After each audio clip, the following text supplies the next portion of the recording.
Buenos días a todos. Vamos a empezar con el rol de exposiciones. Empezaremos con el manejo del shock séptico, el paciente crítico, definiéndolo primero.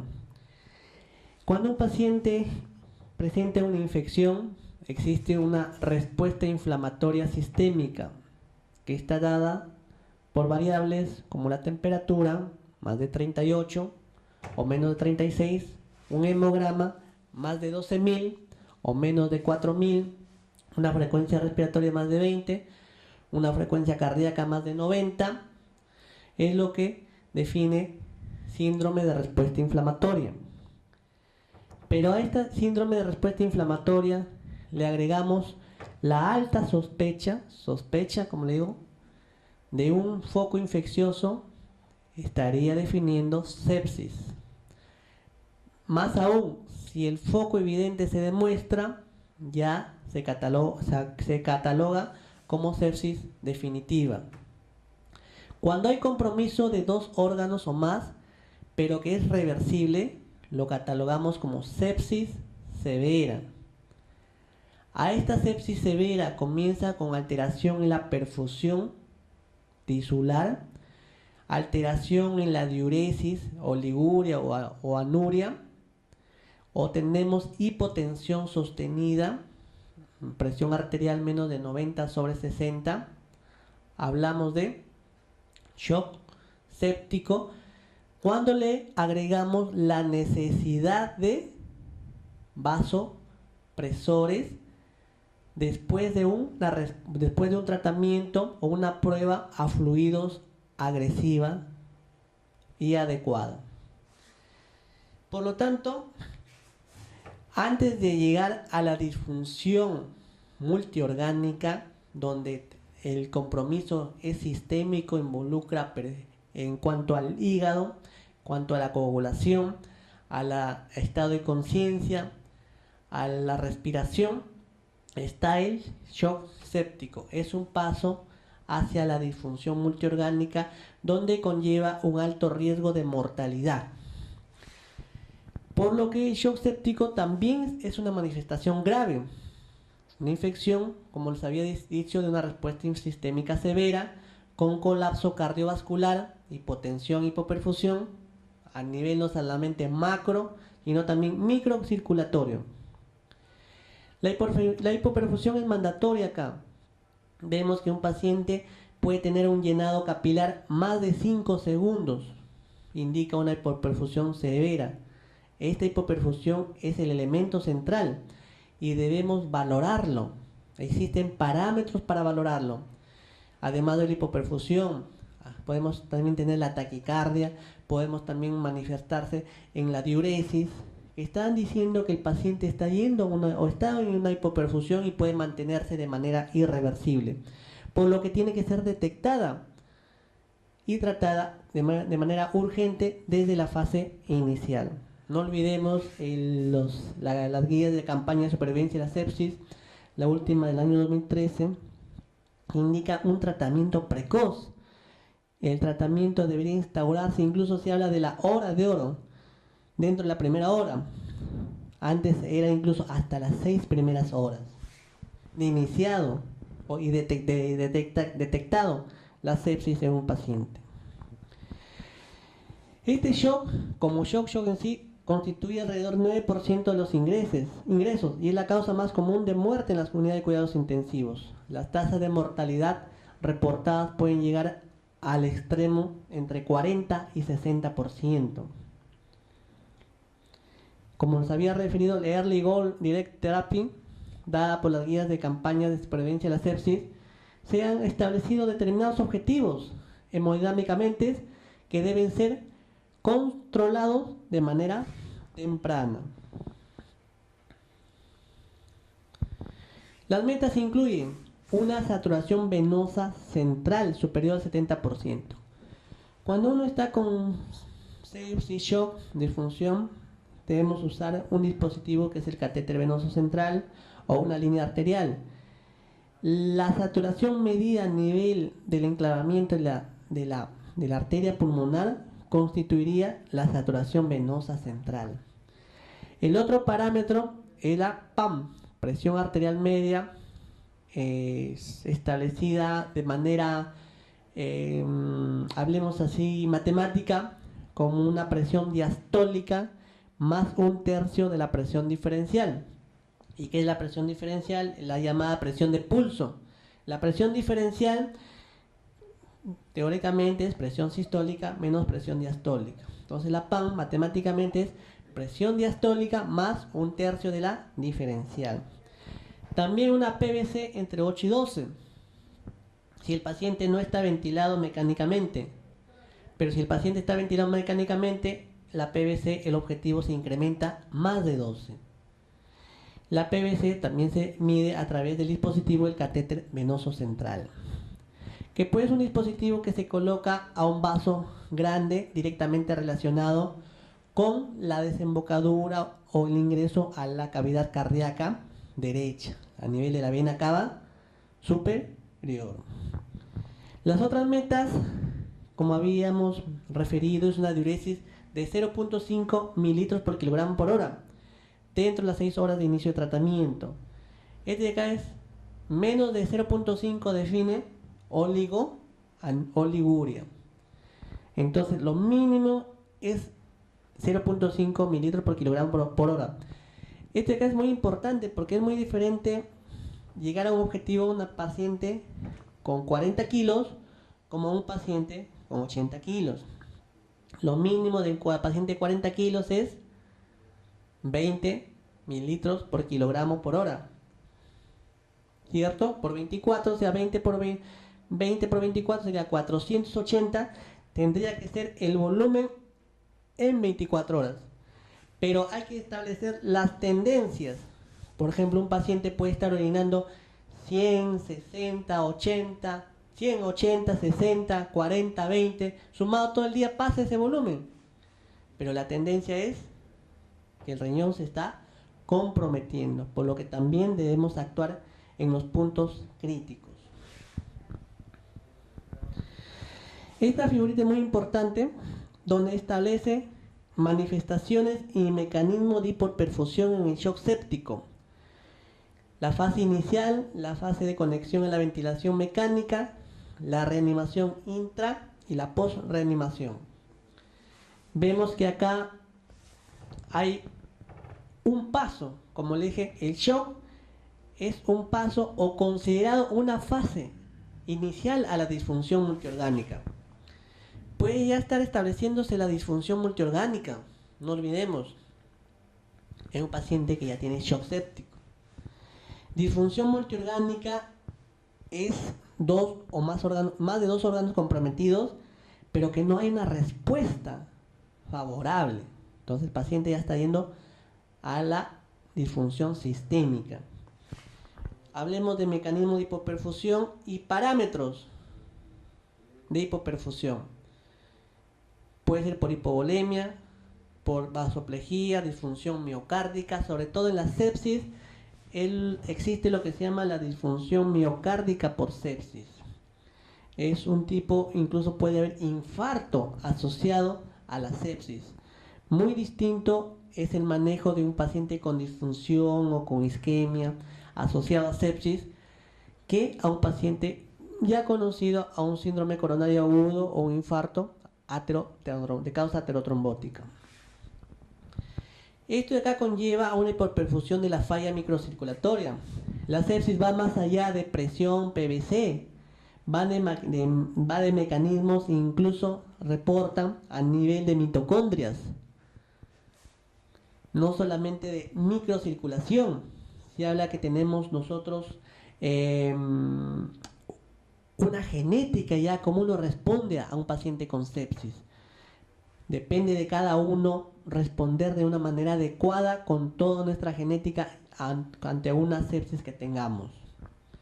Esto lleva hipoperfusión a la falla microcirculatoria y a la posreanimación puede haber hipoperfusión con disfunción mitocondrial, que es el punto final. Los parámetros de hipoperfusión incluyen piel fría, disminución de saturación venosa, el aumento del lactato. El lactato es otro parámetro establecido por la campaña de supervivencia a la sepsis. Se habla que un punto más de 4 más de 4 de lactato, es un paciente con alto riesgo de mortalidad inmediata, por lo que tenemos que instaurar todas las medidas para corregir el lactato. Hidratación,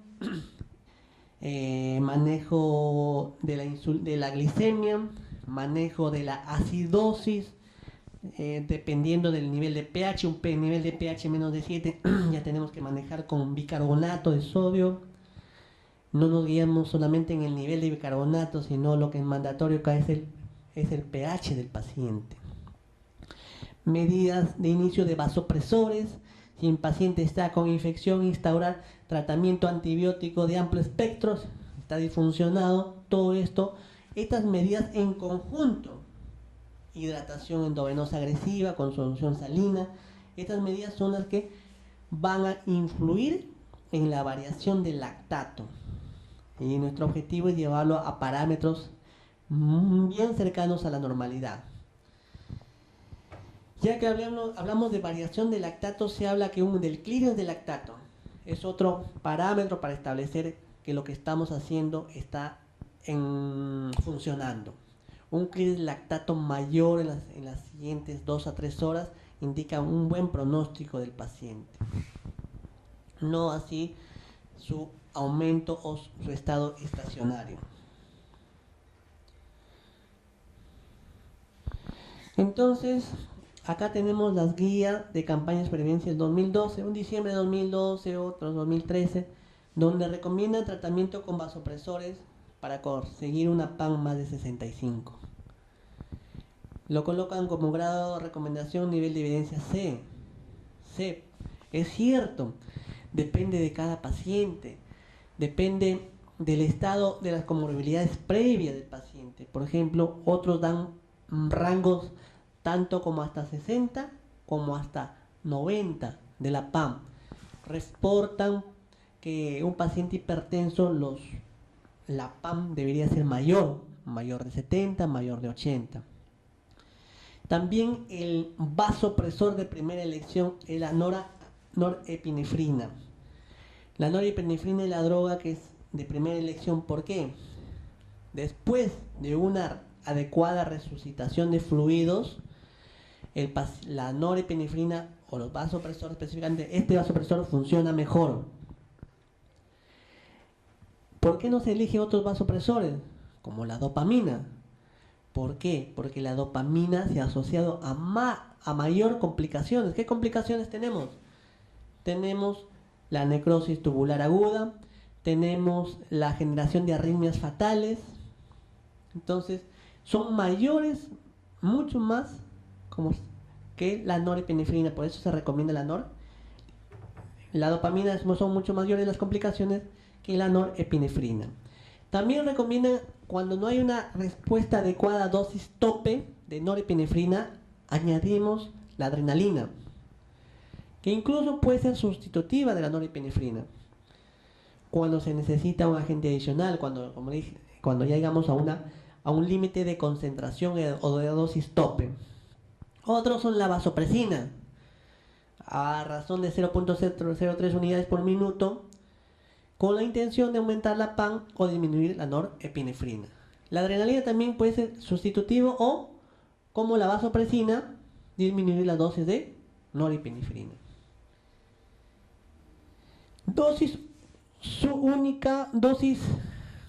Manejo único con vasopresina no se recomienda en pacientes que tengan una hipotensión inducida por sepsis, y debe ser mayores en el caso de rescate, que no haya una respuesta adecuada a la dosis inicial. La dopamina es un agente alternativo, pero ya la habíamos referido, con bajo riesgo de taquiarritmias o bradicardias, porque genera mayores arritmias fatales. Otro medicamento es la fenilefrina. Se usa, pero existen contraindicaciones similares a la dopamina. En caso de arritmias graves no deberíamos usarlo. Bajo gasto cardíaco alto y presión arterial persistentemente baja, tampoco. Como terapia de rescate con la combinación de ionotrópico vasopresor y dosis baja de vasopresina que no hayan logrado el alcance de la tensión arterial media. Existía algo fisiopatológico. A veces lo fisiopatológico no es lo útil en la práctica clínica, y más aún puede ser contraproducente. Nos recomendaban dosis bajas de dopamina para forzar el riñón y para aumentar la diuresis. Eso ya está contraindicado. Incluso la dopamina de dosis baja, dentro de sus complicaciones, genera necrosis tubular aguda y mayor compromiso renal. Existe otro tratamiento ionotrópico cuando hablamos de disfunción miocárdica, que nos ayudaría a la contracción del corazón, no necesariamente a aumentar la presión. O sea, vasopresor es diferente a ionotrópico. Vasopresor es a incrementar la presión, ionotrópico es aumentar la contracción. Dentro del tratamiento ionotrópico, la droga de elección es la dobutamina, hasta a razón de 20 microgramos por kilogramo por minuto, añadida a un vasopresor. Se usa criterios disfunción miocárdica para elevar las presiones de llenado cardíaco o gasto cardíaco bajo, o signo de hipoperfusión a pesar de lograr un volumen intravascular adecuado y una tensión arterial adecuada. La hipotensión puede ser mayor si no se ha logrado estos objetivos. Si no se ha dado un adecuado rescate de volumen. Si no se ha adecuado un adecuado rescate de volumen y la tensión arterial no ha sido normalizada, podemos tener como complicación tener hipotensión asociada al uso de dobutamina. No usar cuando hay índice cardíaco a niveles supranormales predeterminados. Lógico. Esto acá solamente se usa cuando hay disfunción miocárdica, cuando ya hemos logrado un rescate con fluidos adecuado, cuando ya está con drogas vasopresoras, hay la tendencia a normalizarse la tensión arterial media, y hay disfunción miocárdica medida mediante cateterismo o ecocardiografía en índice cardíaco. Sería la indicación específica útil de la dobutamina. Acá vemos algunos trabajos, revisiones sistemáticas y metaanálisis, donde reportan la utilidad de los diferentes vasopresores. En primer lugar, siempre se empieza con las características de base, las intervenciones, qué es lo que se estudia: norepinefrina menos fenilefenefrina, norepinefrina menos dopamina.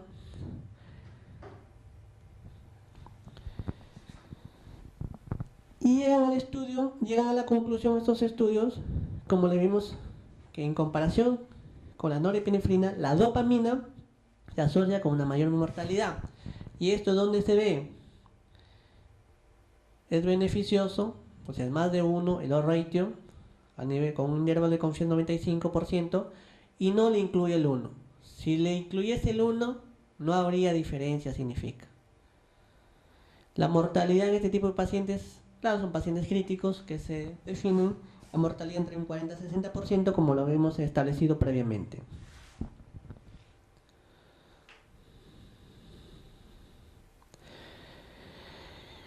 Entonces, acá vemos qué efectos tenemos en cuanto a las respuestas hemodinámicas cuando comparamos norepinefrina y dopamina. Revelaron que la norepinefrina disminuyó la frecuencia cardíaca, el índice cardíaco y aumentó la resistencia vascular periférica, pero no hubo diferencias en la mortalidad. La entrega de oxígeno y el consumo de oxígeno y el nivel de lactato. Por lo que la norepinefrina, comparado con la dopamina, disminuyó significativamente el compromiso hemodinámico. Aquí en este trabajo habla de que la superioridad de la norepinefrina más que la dopamina, eso ya tenemos. La mortalidad directa, o sea, de ellos no existe beneficio. O sea, no hay diferencia. Si hablamos mortalidad específica por el agente, vemos que la mortalidad específica es mayor con la dopamina, por la generación de arritmias fatales. Pero cuando hablamos que en pacientes de bajo riesgo de arritmias fatales no hay ningún beneficio cuando comparamos norepinefrina con dopamina. Pero sí, en otro grupo de pacientes, cuando hay alto riesgo de arritmias fatales, sí disminuyó los eventos cardíacos severos, el índice cardíaco los incrementó, aumentó la resistencia vascular sistémica en comparación a la dopamina. Acá tenemos otra revisión sistemática, 2015, norepinefrina versus dopamina, la mortalidad por todas las causas a los 28 días, mayores efectos adversos cuando comparamos norepinefrina con dopamina. Entonces acá igual, la misma conclusión. Norepinefrina es mejor a la dopamina entre el paciente con shock séptico, reducción de la mortalidad por cualquier causa a los 28 días y una menor tasa principal de acontecimientos adversos y arritmias fatales. ¿Por qué será esto? Ya les dije, hagamos la distinción. Pacientes de bajo riesgo de arritmias fatales. Paciente con bajo riesgo de arritmias fatales, no hay ninguna diferencia. No hay ninguna diferencia. Pero la mayoría de pacientes que ingresan en UCI son pacientes ya con alto riesgo de arritmias fatales. Pero acá subsumen también mortalidad de todas las causas. Entonces este metaanálisis de 2015 refuerza más el beneficio de usar norepinefrina comparado a la dopamina.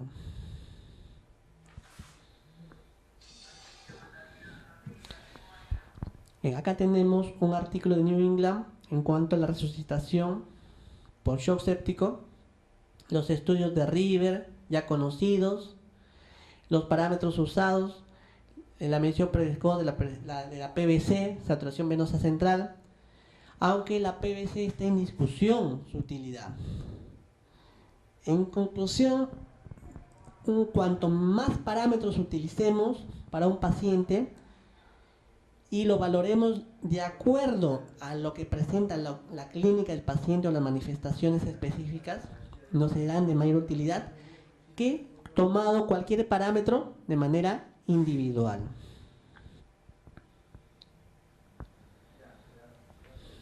También tenemos Arise, Promise y Promise, donde establecen la administración de fluidos, vasopresores y antibióticos. Ese ya está establecido. Obligada todavía, como le digo, PVC, saturación venosa central.